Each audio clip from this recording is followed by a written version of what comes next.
¿cómo estás? ¿Cómo estás, doctora Pérez? ¿Cómo está usted? Buenas tardes, ¿cómo están ustedes? Aquí haciendo radio responsable, diversidad divertida, información sin sufrición. Bienvenida a este espacio. Gracias por la invitación. Doctora, el título 42, los Centros para el Control y la Prevención de Enfermedades de Estados Unidos, enviaron un comunicado este viernes 1 de abril, el viernes pasado, ¿verdad? Ujú. Anunciando que a partir del 23 de mayo queda derogado el título 42 sobre deportaciones masivas. Sí, ¿Qué valor? Comencemos por ahí. Aparte de agradecerle su presencia con nosotros, ¿qué sí. valor tiene eso en términos reales para Latinoamérica?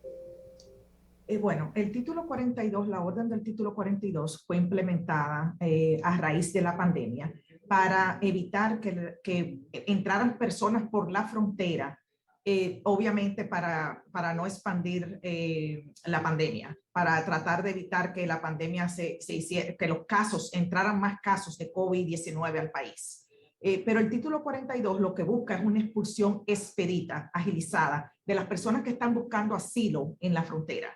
Entonces, prácticamente eso significa que ahora, a partir del 23 de mayo del próximo mes del presente año, las personas podrán presentarse nuevamente en la frontera y pedir asilo a los Estados Unidos. El proceso de asilo, bueno, es un proceso por el cual, un proceso legal de la ley de los Estados Unidos, por el cual permite a un extranjero que haya sufrido de persecución en su país o que tenga miedo de regresar porque cree que puede ser perseguido, de que pueda pedir asilo aquí en los Estados Unidos. Adelante. Entonces, una, una pregunta respecto a Centroamérica. Uh -huh. Esto, la derogación ya definitivamente, la derogación para sobre todo esas migraciones masivas, esas oleadas masivas de migrantes que llegan Uh -huh. sobre todo de Centroamérica. No tiene nada que ver, no van a ser deportados, se va a atender cada caso de manera particular, personal. Así es, como era antes de implementar el título 42. Todas las personas que se presenten en la frontera, bueno, es importante aclarar cómo es el proceso para poder pedir asilo aquí en los Estados Unidos. La persona se presenta en la frontera, un oficial de inmigración entrenado por el Servicio de Inmigración para ver si es verdad que la persona tiene, o por lo que en principio pudieran considerar si tiene lo que se llama un miedo creíble, para ver si la persona puede pedir asilo. Este oficial de migración, que son personas que son entrenadas para esto, son las personas que hacen esa determinación inicial.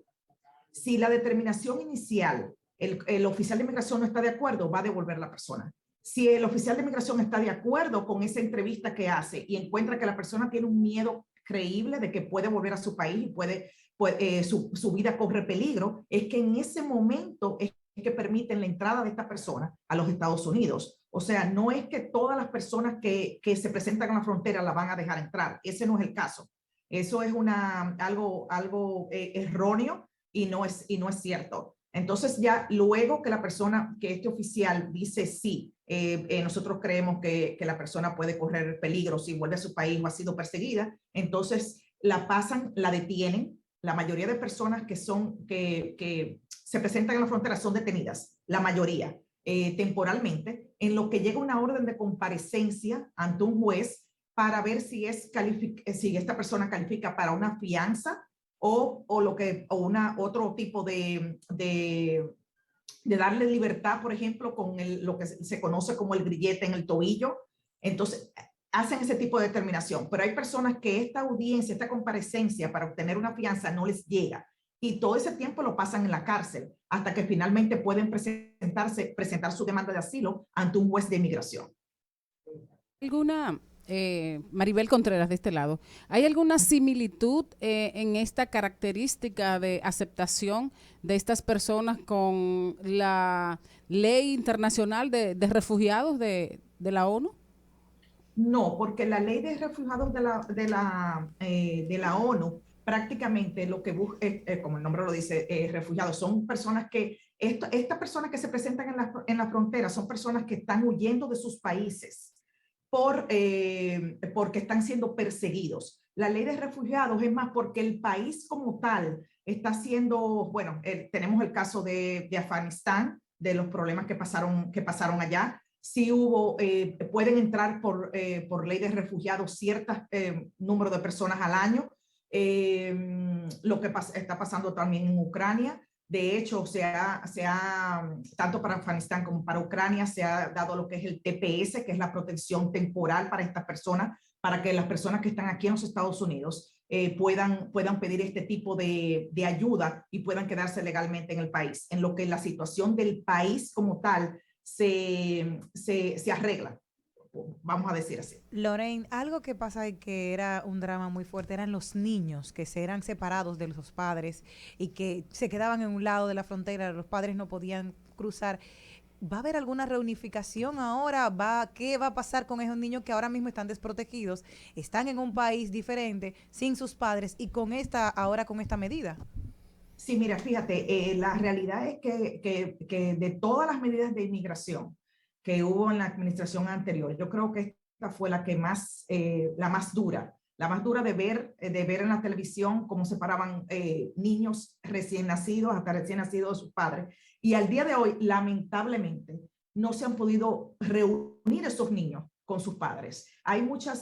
Creo que todavía quedan menos de 500 niños, pero quedan todavía niños que no se han podido reunir con sus padres, aunque hay asociaciones, independientemente del gobierno, que está haciendo, de la administración del presidente Biden, que está tratando de reunificar esta familia. Hay asociaciones independientes de abogados de inmigración que han viajado, porque imagínate que estos niños llegaron y los separaron de los padres, y la base de datos, o sea, no había una base de datos para decir, bueno, los padres viven en tal, no sé, son tal y tal persona, viven en tal sitio, o sea, no había ese tipo de información al momento que separaron los niños, y obviamente todavía ha sido imposible reunificar muchos de ellos. Hay personas que se devolvieron a sus países, que no se tiene la dirección, o sea, es totalmente lamentable que eso haya pasado, muy lamentable. Y como te digo, aunque ha habido muchos esfuerzos y se han reunificado muchas familias, muchos niños de esto ya están de nuevo con sus padres, hay muchos que todavía no lo están.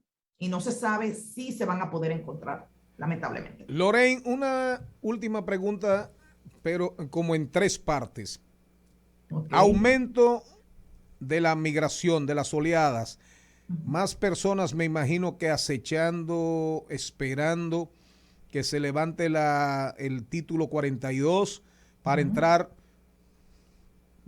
de manera, digamos, 4, 5 mil, 8 mil, 9 mil personas. Programas de trabajo temporales, visas temporales, ¿cómo se prepara Estados Unidos para la oleada que viene? Que, digo, uno estaba tratando de predecir lo que pudiera pasar, pero todo más o menos se vislumbra y se adivina porque ya hay problemas en la frontera. Así es. De hecho, el día de ayer, el Departamento de Seguridad Nacional, de Seguridad Fronteriza, emitió un comunicado diciendo que ellos también se están preparando. Se están preparando de diferentes formas. Van a poner más agentes en la frontera.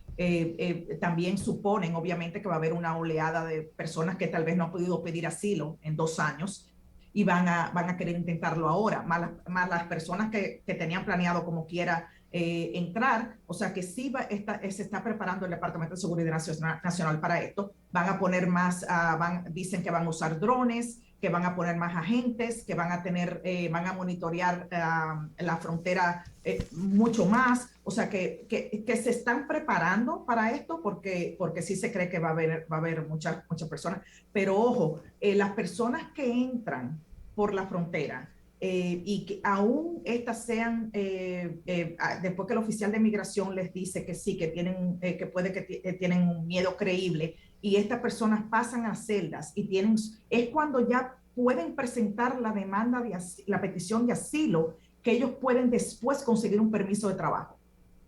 Y eso es importante porque no todo, o sea, una persona que está ilegal en los Estados Unidos no puede trabajar legalmente. Entonces, por lo tanto, una persona que se encuentra en esa situación no puede buscar trabajo, ni puede haber visas, ni nadie puede patrocinarlo para una visa. Una de los última, trabajos temporales. Y esto es importante. Una última pregunta. Centroamérica tiene una realidad. Sí. Guatemala, por ejemplo, Honduras, El Salvador. Ahora, esos caribeños, suramericanos, que entran por la frontera sur desde Centroamérica y desde México, ¿tratamiento igual para todos? Para todos. Para todos. Recuerda, es que aquí es importante, vuelvo a decirle, aquí es importante entender que todas las personas que entran por la frontera tienen que probar que están buscando, o sea, si son realmente califican para un asilo. Si la persona no está siendo perseguida en su país, y hay varias razones por las cuales una persona puede ser perseguida, puede ser perseguida por su religión, lo que más se conoce es la persecución política, por el sexo, por su orientación sexual, o sea, hay muchos causales por los cuales una persona puede ser, pero tiene que encajar en uno de esos causales para poder entrar a los Estados Unidos, para que un oficial de migración, esta persona diga sí, yo fui perseguido políticamente aquí, y que un oficial le diga sí, entonces que puede entrar. De lo contrario, no va a conseguir un paso, por decir así, a los Estados Unidos. Muchísimas gracias a la doctora Lorraine Pérez desde Miami, Florida, hablando con nosotros respecto al final del título 42 de expulsión masivas de inmigrantes que impuso Donald Trump. Buenas tardes, doctora. Un placer tenerla con nosotros. Gracias por la invitación. Trending Topics al mediodía con Mariotti y con